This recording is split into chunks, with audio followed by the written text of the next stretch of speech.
त्याच्यासाठी 2 ग्लास उकडे तांदूळ, ग्लास चण्याची डाळ आहे, अर्धा ग्लास मेथी आहे.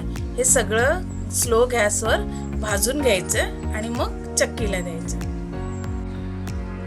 हे थोडं जाडसर दळून घ्यायचं. बारीक रवा असतो ना तसं दळून घ्यायचं.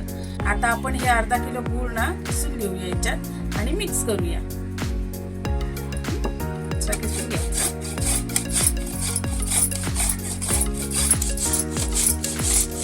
किसणीवर किसून घ्यायचं असं बारीक.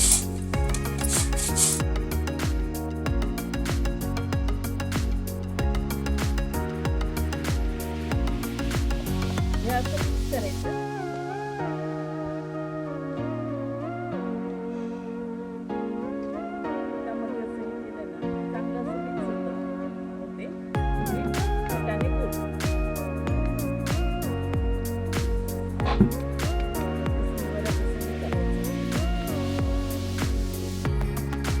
चांगलं पिठामध्ये गूळ मिक्स होत. हा डिंक आहे 150 ग्राम घेतलाय. हालिम आहे 100-150 ग्रामच घेतलाय.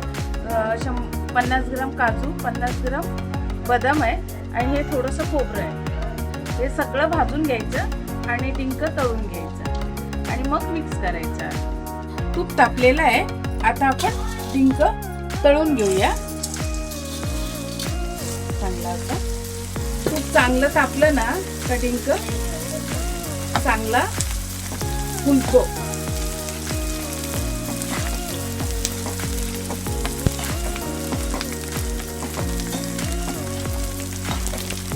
फुलून असा वर आला ना की आता आपण डायरेक्ट पिठातच काढूया ना.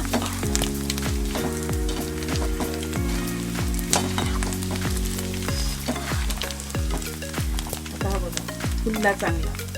आता हा डायरेक्ट याच्यातच टाकणार.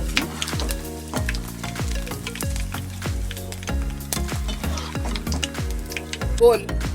काजूनी बदाम भाजून जरा कुटून घेतलेले आहेत ते आता ह्याच्यात मिक्स करते. थोडी सुंठ पावडर टाकते. थोडी वेलची पावडर टाकते आणि हे सगळं आता मिक्स करून घेऊया.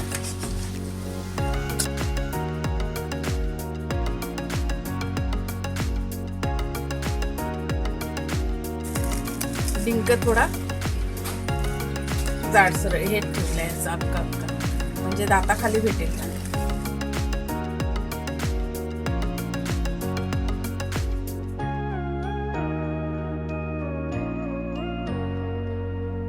हे आता मी तूप गरम केलंय. आता हे थोडं थोडं घेऊन लाडू बनवू ना. तळलेला ते तूप आहे. आता हे थोडं थोडं घेऊन मी मिक्स करून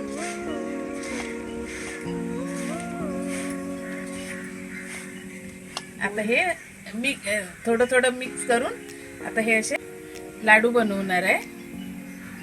मध्ये मध्ये डिंक आहे अक्काट ठेवलाय. तो दाताखाली भेटला ना तर मस्त लागते.